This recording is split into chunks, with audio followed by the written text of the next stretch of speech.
welcome back to episode 4 of season 2.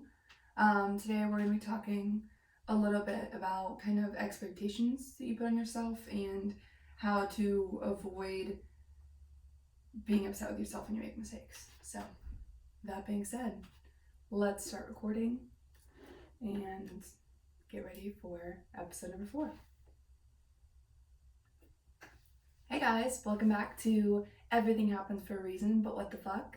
You're listening to episode 4 of season 2, and today's episode is going to be about the expectations we put on ourselves, and especially towards the end of the year, I'll get more into that, and how to kind of combat these and not put your worth into your performance. So, that being said, the first thing I want to talk about is the school side of things. So everyone's kind of right now getting into their finals week, wrapping up on the end of the school year or your degree or whatever it may be. During this time, it can be really stressful and really hard to kind of know everything. You have so many classes and things you have to remember, and you're trying to remember things from the beginning of the semester, which coming back from Christmas break or coming back from, or even from the beginning of the year, it's hard to remember those things. So something I want to talk about a little bit is just when you go into your testing and you go into kind of the part of the year where people give you a score on what they think you learned or what you think you earned, I guess. I want you to remember that that score doesn't define your intelligence as a person or doesn't define you as a student. I was never a good test taker. Now, I had great grades. I got academic scholarships, but I was not good at tests. I just would freak myself out. So I would always feel like I was less than when I would walk away with a C+ on a test in a class that I had an A on, rather than someone else walking away with, an A+, like they really did it. Some people are better test takers than homework doers, I guess. And everyone's a little bit different when it comes to learning. So it doesn't matter if you didn't necessarily get that A+ that you wanted or the grade that you wanted. Maybe you failed it. Failure is part of life. Definitely doesn't feel good. And you might be thinking your world is falling apart, but it's all for a reason. It's going to work out the way it's supposed to. And you never know what opportunities are going to come your way. School testing is, I think, a joke for a lot of people, especially the standardized testing like ACT, SAT, practice or whatever it's called, practicums or something, I can't remember what it's called, for getting your education license. What I will say about that is a lot of the stuff you're going to get tested on is not what you're taught. And whatever you learn, at least for me personally, when I took my exam for real estate, what I learned in the classroom was not on the test, and what I learned on the test is not helping me in the real world. I've had to relearn everything like in a different way and kind of learn more real experiences rather than like the vocabulary. That's not as prevalent as, getting out there and doing things. So even if it stops you, even if something happens to where you have to retake it or whatever the case may be, you have a path that's going to be even better than you were expecting. So don't bog yourself down. Don't be upset with yourself. Find a way around it. You can be upset for 5 minutes about it, and then you need to find a solution to it. So some good ways to prep for going into testing week.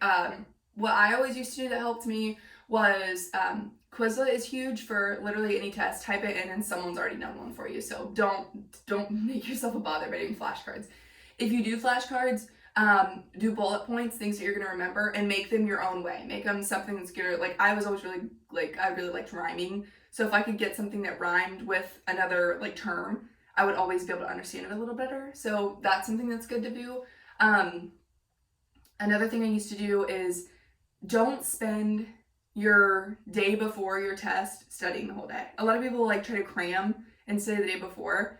You're not going to remember what you studied. You're going to literally just remember being stressed out, and you're going to stress yourself out through your exam.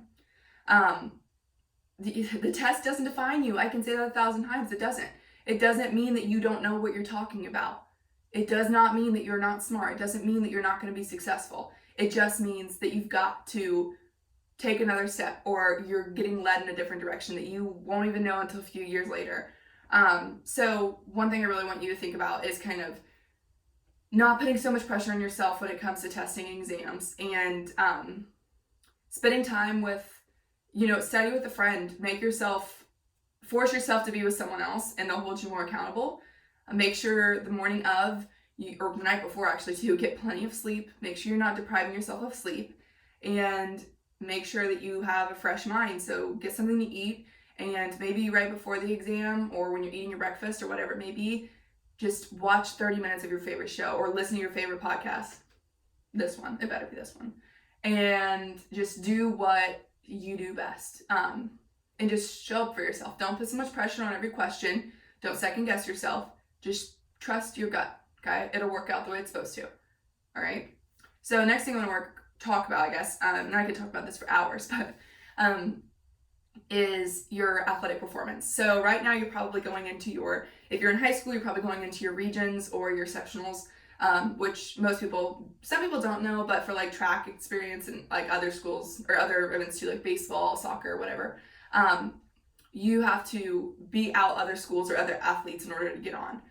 So you might be a freshman, and this might be your first year, and you're really excited, you're really eager, and you might, be disappointed if you don't move on.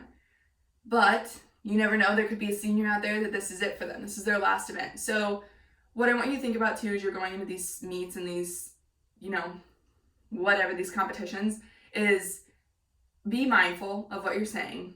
Don't be, like, even if you win your event or you win your team or whatever, be mindful of the seniors on the other team, or the athletes that you're competing with, the seniors, because you don't realize how hard it's going to hurt when you are done, when it's your last jump, when it's your last race. Like, it doesn't hit you until you're done, because you weren't expecting it. You go into the sectionals and regional races and hoping for the best, hoping that it's not. But this might be their last time ever competing. And for me, the sport was everything. So just make sure that you're not being obnoxious to people who are taking it seriously and who might be devastated that this is it for them.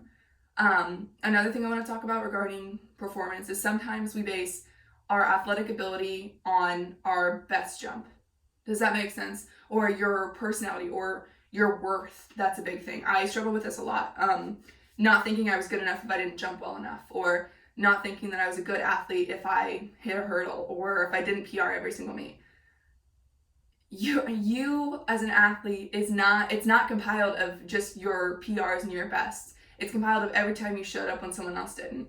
It's compiled of all the times of, sweat and tears that you went through to perfect your sport. And just because you might not be number one doesn't mean that you're not a great athlete, because there's a lot of people out there that are number one that are not great people. So if you can be a great person and have a good soul, that's far beyond the worth that, you're going to have in sports. And every single athlete, there's going to be a last day for them. There's going to be a last meet, a last practice for everyone.